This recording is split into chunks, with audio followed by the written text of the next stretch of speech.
नमस्कार, दूरदर्शन की खास पेशकश जनादेश 2024 में आपका स्वागत है। मैं हूं शालू सचदेव आपके साथ। पूरे देश में लोकसभा चुनाव के तारीखों की घोषणा हो चुकी है और जिसके साथ में राजनीतिक हलचल और राजनीतिक सरगर्मियां तेज हो गई हैं। लेकिन अगर आज हम बात करें अपने प्रदेश राजस्थान की, तो यहां पर भी चुनाव तारीखों की घोषणा हो चुकी है। राजस्थान में चुनाव 2 चरणों में होंगे, जो है 19 अप्रैल और 26 अप्रैल। राजस्थान की 25 लोकसभा सीटों के लिए तैयारियां तेज हो चुकी है। तमाम प्रत्याशी अपने अपने लोकसभा क्षेत्रों में जाकर के चुनाव प्रचार प्रसार में जुट गए हैं। वहीं स्टार कैंपेनर्स का भी राजस्थान आने का सिलसिला शुरू हो चुका है। लेकिन आज हम जनादेश 2024 में जिस हॉट सीट की बात करेंगे वो है चित्तौड़गढ़। चित्तौड़गढ़ अपने आप में एक विशेष पहचान रखता है और बहुत ही अहम सीट है। चित्तौड़गढ़ जो कि शूरवीरों की धरती मानी जाती है, ना सिर्फ देश में बल्कि विदेश में भी अपनी एक अलग पहचान रखता है। आइए बात करते हैं यहाँ के विधानसभाओं के बारे में। चित्तौड़ लोकसभा क्षेत्र में 8 विधानसभाएं शामिल हैं, जो कि है चित्तौड़गढ़, निम्बाहेड़ा, कपासन, बेगू, बड़ी सादड़ी, वल्लभनगर, मावली और प्रतापगढ़। आइए आपको बताते हैं यहाँ से फिलहाल मौजूदा विधायक कौन कौन हैं। बात की जाए चित्तौड़गढ़ की, तो यहाँ से चंद्रभान सिंह जो कि निर्दलीय विधायक हैं, निम्बाहेड़ा से श्रीचंद कृपलानी बीजेपी से विधायक हैं, कपासन से अर्जुनलाल जीनगर बीजेपी से विधायक हैं, बेगू से डॉक्टर सुरेश धाकड़ बीजेपी से विधायक हैं, बड़ी सादड़ी से गौतम कुमार बीजेपी से विधायक हैं। वल्लभनगर की अगर बात की जाए तो यहाँ से उदयलाल डांगी जो कि बीजेपी से है, यहाँ विधायक हैं। मावली से पुष्कर लाल डांगी कांग्रेस से यहाँ पर विधायक है और प्रतापगढ़ से हेमंत मीना बीजेपी के विधायक हैं। और चलिए अब देखते हैं खास रिपोर्ट और जानते हैं क्या कुछ माहौल है, क्या कुछ समीकरण है और क्या कुछ कहना है चित्तौड़गढ़ के लोगों का।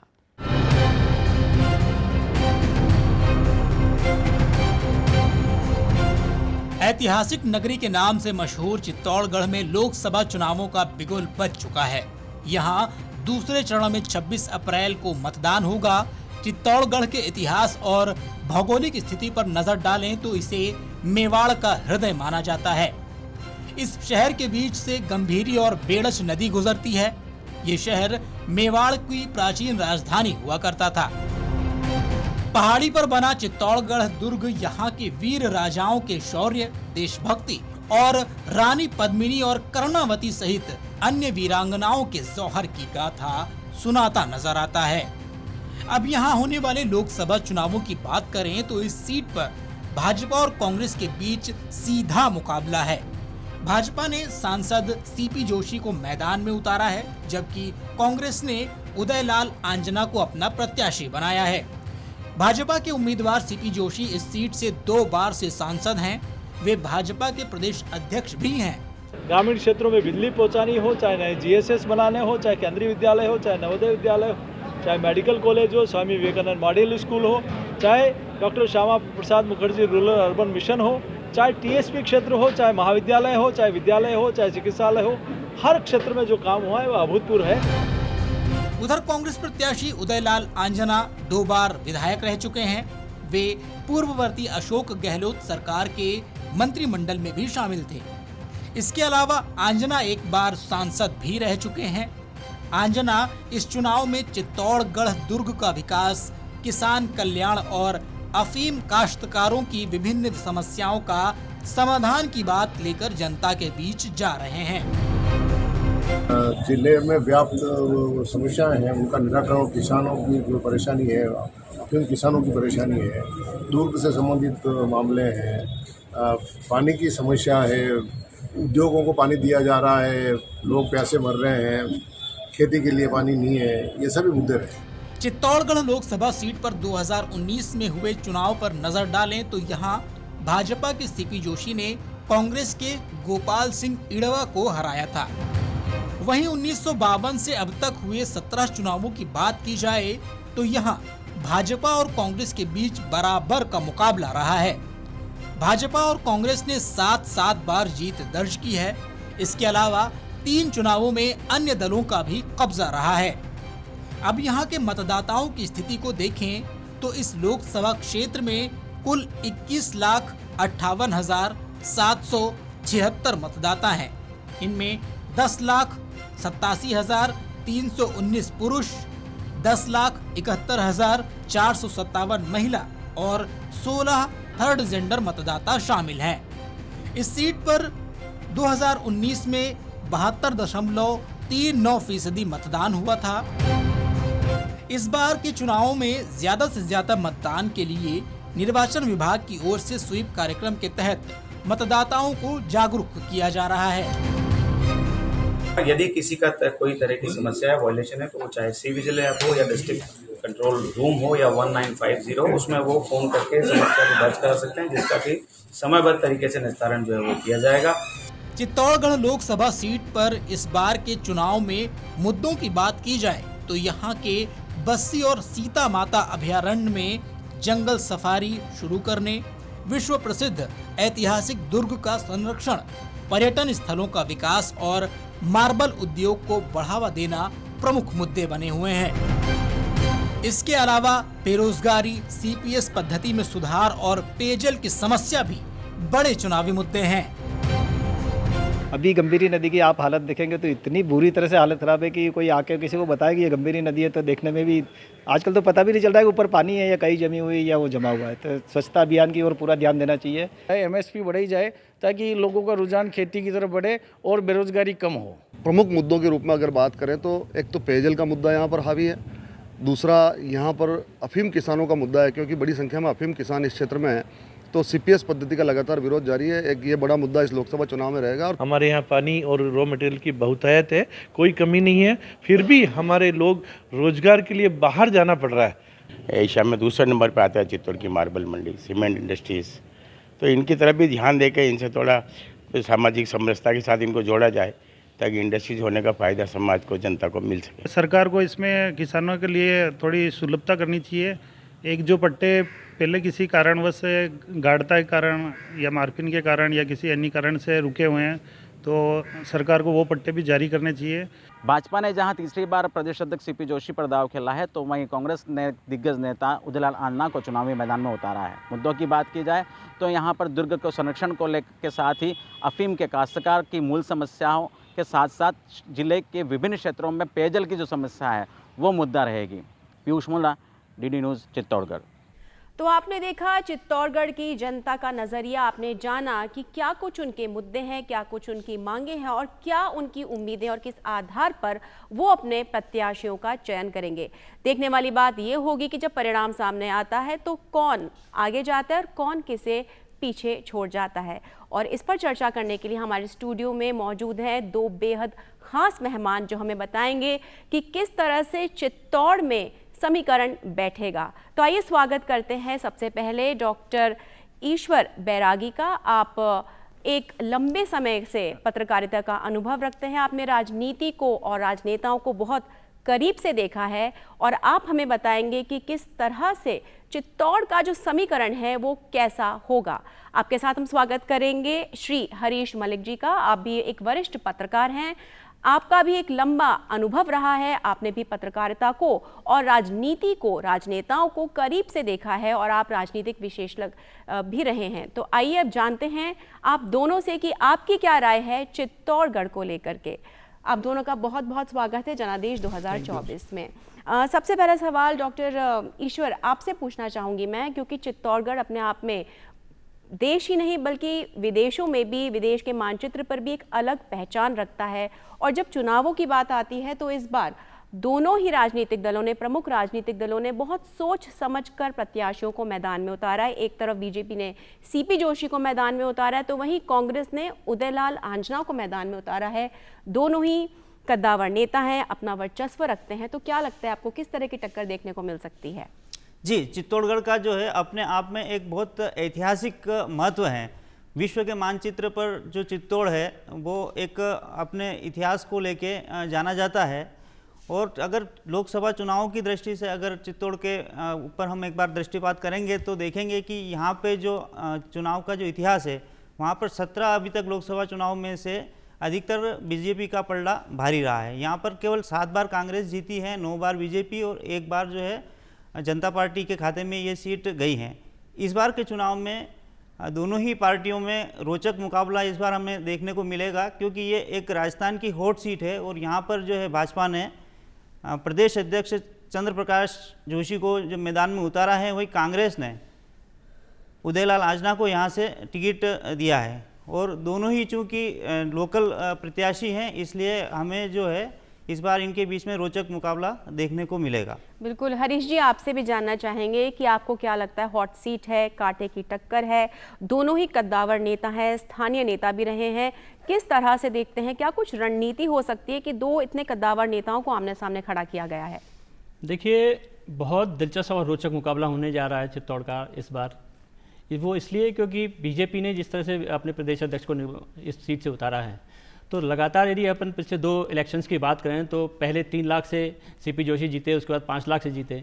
तो उस लीड को कम करने के लिए, उनकी जीत को हार में बदलने के लिए इस बार उदयलाल आंजना जी को इसलिए उतारा गया क्योंकि वो लोकल प्रत्याशी हैं और वो कांग्रेस के एक तरह से कद्दावर नेता हैं, और कद्दावर नेता होने के नाते उनकी टक्कर जो है बीजेपी के सीपी जोशी से बहुत अच्छी और रोचक होने जा रही है। उनकी अपने क्षेत्र में काफ़ी अच्छी पकड़ है।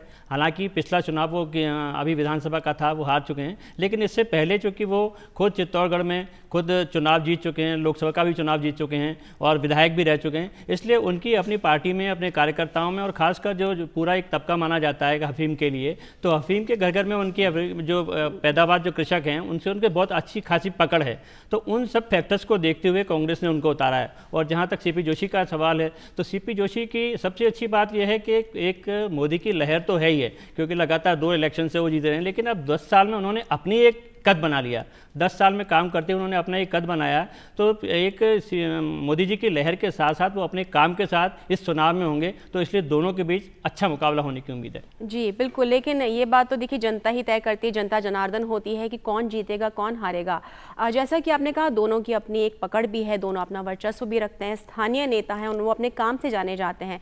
तो अगर हम मुद्दों की बात करें तो ईश्वर जी, आपसे जानना चाहेंगे, जो कृषकों के प्रति आपने कहा उनका एक लगाव है, वो अंदर उनकी जो अफीम की खेती को लेकर के इस बात को समझते हैं, किस तरह से उनका किसानों के घर घर तक पहुंचना, उनके बीच में पॉपुलर होना इसको प्रभावित कर सकता है? जी, चित्तौड़गढ़ में जो देखा जाए तो 2 जिले जो आते हैं इस लोकसभा क्षेत्र में, चित्तौड़गढ़ और प्रतापगढ़, और दोनों ही अफीम के लिए जाने जाते हैं। और यहाँ पर अफीम काश्तकारों को लेके और कई सारे जो मुद्दे रहते हैं जो सीधे सीधे केंद्र के अंतर्गत आते हैं। इसमें सबसे बड़ा मुद्दा जो है एनडीपी एक्ट का जो है धारा 829 का जो है, एक तो वो है, और एक जो है सीपीएस पद्धति से जो अफीम की पैदावार लेने वाली जो योजना सरकार ने लागू की है, ये है। तो उदयलाल आंजना का इस बार से ये है सांसद बना, तो मैं ये जो है मुद्दा जो है संसद में उठाऊंगा और 829 को जो है ख़त्म करने का मैं प्रयास करूंगा। 829 के तहत एक ऐसा ये है कि जिसमें किसान, अगर कोई अफीम तस्कर पकड़ा जाता है और वो अगर किसी का नाम ले लेता है, तो वो जिसका नाम लेता है तो एजेंसियां उन सबको ये करती है। तो कांग्रेस ये लंबे समय से आरोप लगा रही है कि इसको जो है किसानों को ब्लैकमेल करने वाली ये धारा है और इसको हटना चाहिए। जी हरीश जी, आपका क्या कहना है? एक बहुत बड़ा और बहुत महत्वपूर्ण मुद्दा है। कृषक जो हैं वो दोनों ही के करीबी माने जाते हैं। उनकी जो अफीम की खेती का मुद्दा है, जैसा कि अभी ईश्वर जी ने बताया कि इस तरह का वादा किया गया है कि अब इन धाराओं को हटा दिया जाएगा जो केंद्र सरकार के जो विशेषाधिकार में आती हैं। आपको क्या लगता है, इस धारा को चेंज करना या इस तरह का जो वादा करना, इस तरह के मुद्दे को सामने लेकर आना किस तरह से प्रभावित करेगा? देखिए, दोनों चीज़ें हैं। एक तो अफीम का, जैसा कि बताया बैरागी जी ने, एक बहुत बड़ा इशू है ही है।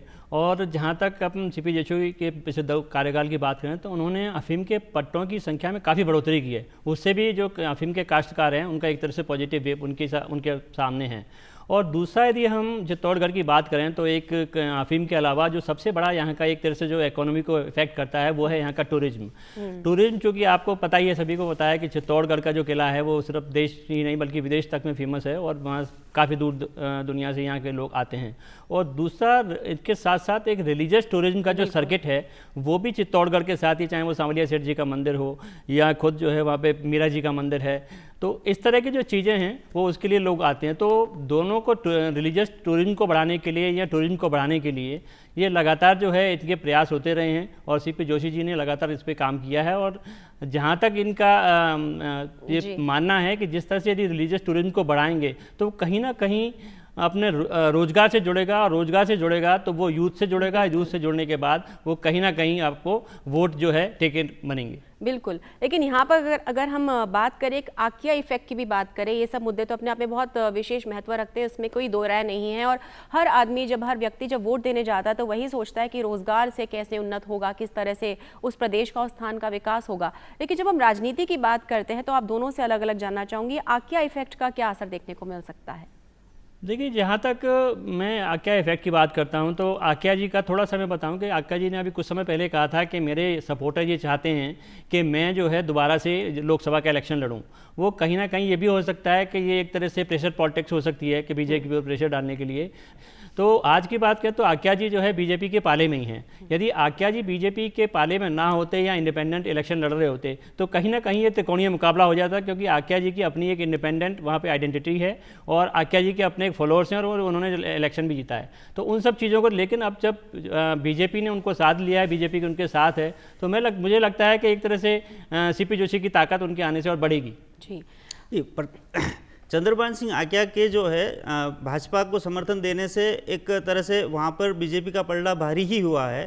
नहीं तो चंद्रभान सिंह आकिया को और सीपी जोशी के बीच में जो एक लंबे समय तक एक अदावत रही है, तो वो इस बार कहीं न कहीं भाजपा के केंद्रीय नेतृत्व और प्रदेश नेतृत्व के हस्तक्षेप के बाद में वो अदावत खत्म हुई है और उसका परिणाम ये रहा कि आकिया अब चंद्रभान के साथ में कंधे से कंधा मिलाकर और भाजपा को मजबूत करने के लिए लगे हैं। इसके अलावा भी अगर हम देखते हैं तो पिछले 10 सालों में जिस प्रकार से क्षेत्र का जो विकास हुआ है, यानी कई योजनाएं ऐसी आई है जैसे रेलवे का दोहरीकरण, विद्युतीकरण, और उसके अलावा जो धार्मिक पर्यटन को बढ़ावा देने के लिए जिस प्रकार से केंद्र, अभी हम बात करें तो सांवरिया जी में अभी 18 करोड़ की लागत से म्यूजिकल फाउंटेन का उद्घाटन हुआ, प्रधानमंत्री मोदी उसमें आए थे।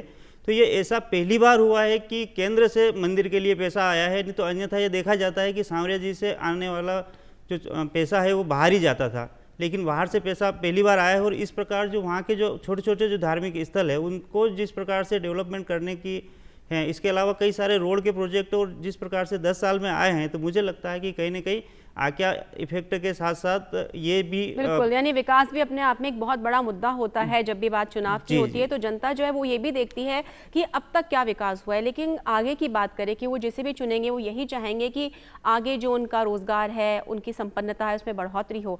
आपने बताई अफीम की खेती के बारे में, लेकिन अगर हम मार्बल उद्योग की बात करें, जैसा कि हमने सुना भी चित्तौड़ के लोगों को, या हम माइनिंग की बात करें, तो आपको क्या लगता है किस तरह से जो वादे किए जा रहे हैं, जो इनको जो एजेंडा बनाया जा रहा है, किस तरह से प्रभावित कर सकते हैं दोनों ही कैंडिडेट्स को?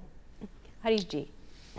देखिए, जहाँ तक मार्बल उद्योग की बात है तो मार्बल उद्योग यदि करें तो मतलब चित्तौड़ में उस हिसाब से नहीं है जिस हिसाब से राजसमंद की बात करें। राजसमंद में बहुत तेज़ी से जो है मार्बल की बात है और वहाँ का काफ़ी जाता है, लेकिन चित्तौड़ की जो बात है, चित्तौड़ में तो सबसे बड़ा तो उसका टूरिज़्म की बात है कि टूरिज़्म, चाहे वो रिलीजियस टूरिज़्म है या टूरिज़्म है, तो बाहर से लोग जो पर्यटक आते हैं या वो सब चीज़ें आते हैं, या फिर जो वहाँ के जो काश्तकारी की बात करें, अफीम की काला सोना जिसको कहा जाता है कि काला सोना की जो खेती है वो एक तरह से वहाँ के काश्तकारों को बहुत अमीर बना रही है, बहुत अच्छा दे रही है।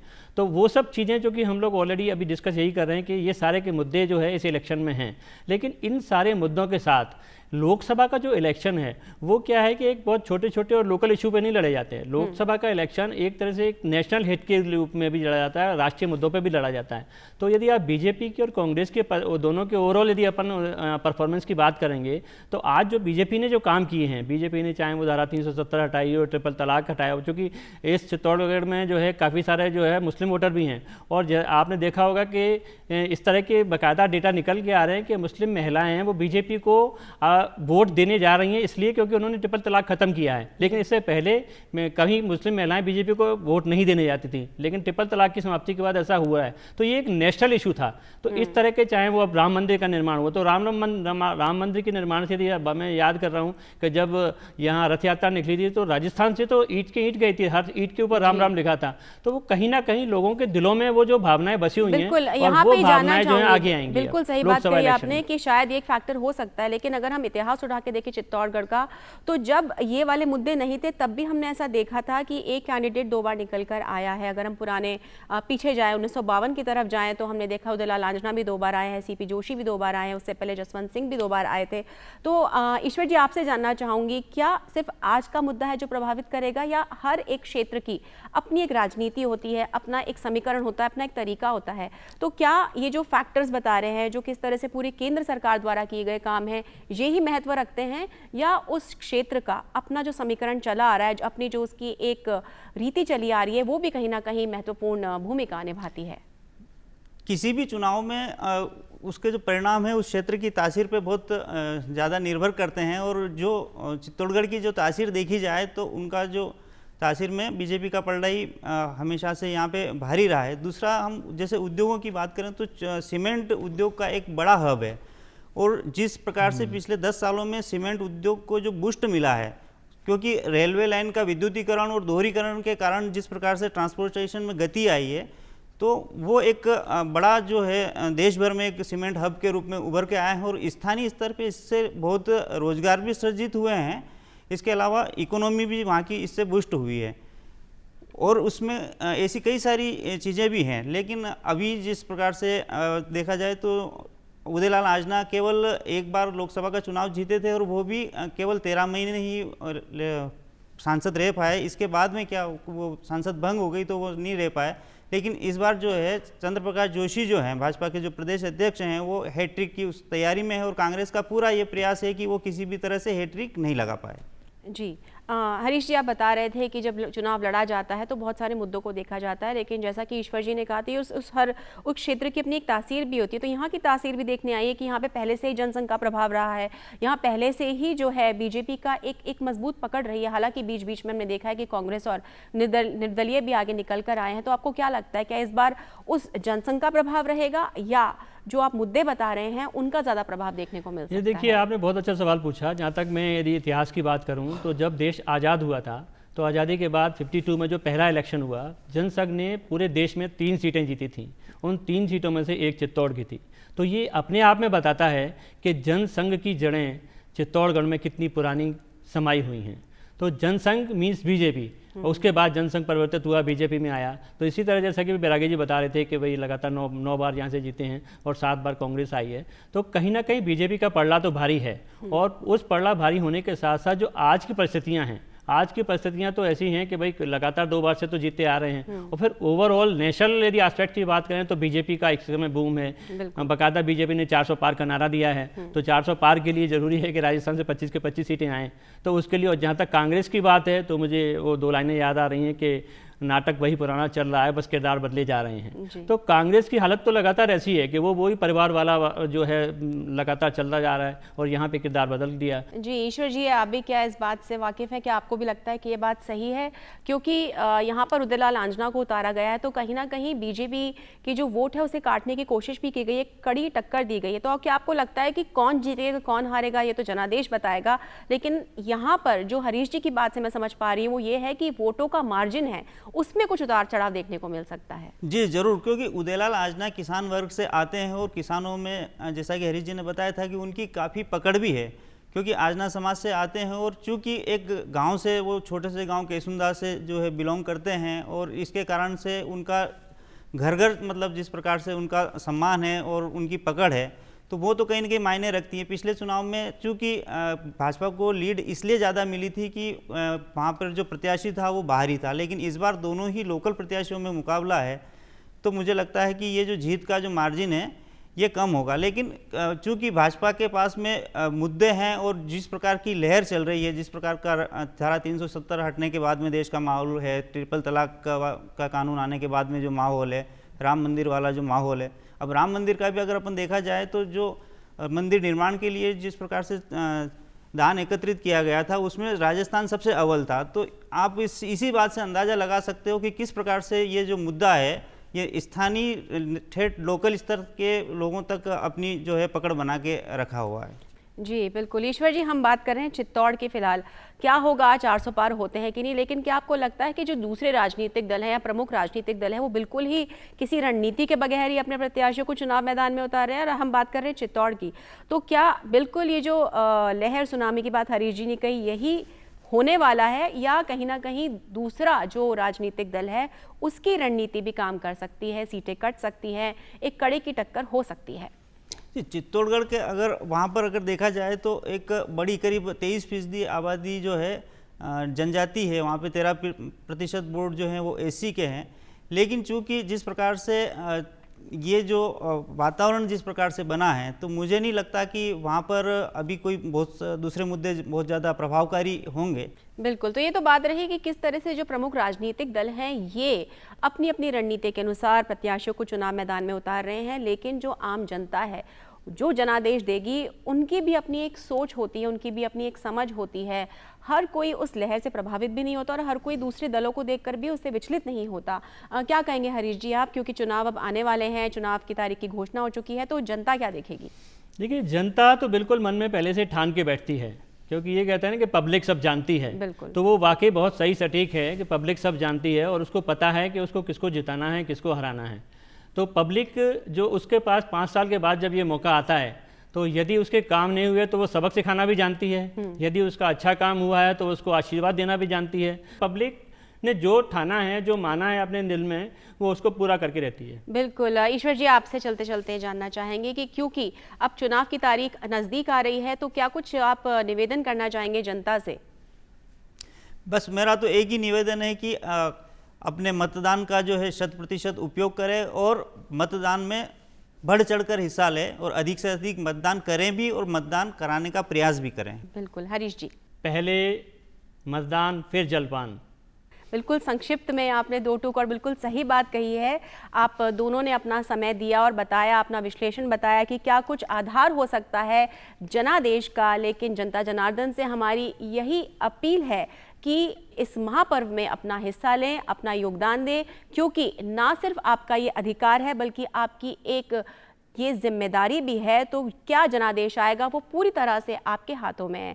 हमारे से बात करने के लिए, स्टूडियो में आने के लिए बहुत बहुत धन्यवाद डॉक्टर ईश्वर आपका, और हरीश जी आपका भी बहुत बहुत धन्यवाद। तो इसी के साथ में हम इजाज़त लेंगे और आपसे इसी उम्मीद के साथ में, इसी निवेदन के साथ में आपसे कहना चाहेंगे कि जिस दिन मतदान हो उस दिन बढ़ चढ़ कर मतदान देने जाएं, पहले मतदान और फिर जलपान। नमस्कार।